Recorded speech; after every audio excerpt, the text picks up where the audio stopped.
अखिलेश यादव के चक्रव्यूह में फंसे दिनेश लाल यादव, लोकसभा चुनाव में करारी हार के बाद लगा दूसरा बड़ा झटका।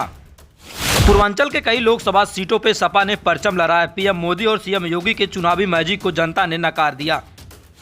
क्या भाजपा नेता दिनेश लाल यादव फिर लड़ेंगे लोकसभा का चुनाव या मुंबई की तरफ हो जाएंगे रवाना?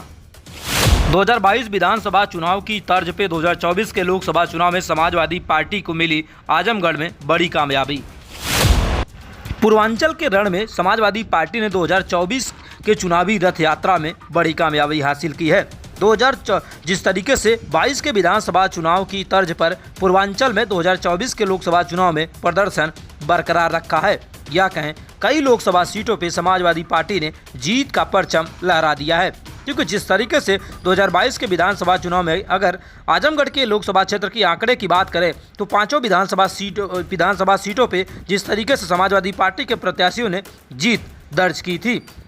जिसके क्रम में लगातार 2024 के लोकसभा चुनाव में समाजवादी पार्टी के प्रत्याशी रहे धर्मेंद्र यादव ने भी बड़े अंतर से चुनाव जीतकर एक नया इतिहास रच दिया है। जिस तरीके से उपचुनाव में आजमगढ़ के उपचुनाव में दिनेश लाल निरहुआ ने चुनाव जीतकर 8000 वोटों से चुनाव जीतकर तमाम बड़े बड़े दावे कर रहे थे, लेकिन जब लोकसभा 2024 का चुनाव आया तो चुनाव से पहले बड़े बड़े दावे और जनता ने किस तरीके से नकार दिया। आजमगढ़ की जनता ने जिस तरीके समाजवादी पार्टी के प्रत्याशी रहे धर्मेंद्र यादव को अपना सांसद चुना है, लेकिन जिस तरीके से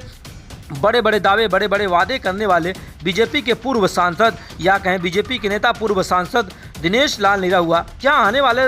वाले लोकसभा चुनाव में चुनावी रंग में दिखाई देंगे या फिर मुंबई की तरफ कूच कर जाएंगे या कहें रवाना हो जाएंगे? फिलहाल तस्वीरें ये तो बाद में बयां करेंगी, लेकिन जिस तरीके से हार के बाद लोकसभा चुनाव हार के बाद दिनेश लाल निरहुआ जब मीडिया के सामने आए तो उन्होंने कहा कि सीएम योगी से हमारी मुलाकात हुई है और सीएम योगी ने कहा है कि आप जनता के बीच बने रहिए, आने वाले समय में एक बार फिर आपको मौका दिया जाएगा। तो कहीं न कहीं देखने वाली बात होगी कि क्या 2024 के लोकसभा चुनाव में करारी हार के बाद क्या आने वाले विधानसभा 2027 के विधानसभा चुनाव में क्या दिनेश लाल निरहुआ को आजमगढ़ के किसी विधानसभा के सीट से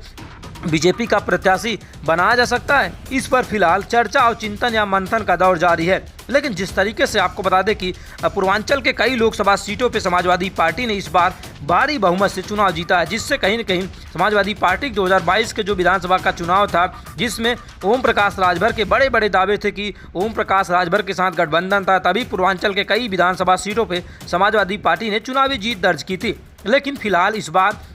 ओम प्रकाश राजभर की राहें एनडीए के साथ थे और इंडिया गठबंधन में जिस तरीके से कांग्रेस और समाजवादी पार्टी ने मिलकर चुनाव लड़ा और पूर्वांचल के कई लोकसभा सीटों पर कहीं न कहीं जीत का परचम लहरा दिया। तो आने वाले 2027 के विधानसभा चुनाव में समाजवादी पार्टी का 2022-2024 की तर्ज पे 2027 में चुनाव में जीत का कामयाबी हासिल करने में कामयाब रहेगी या फिर नाकाम साबित हो जाएगी।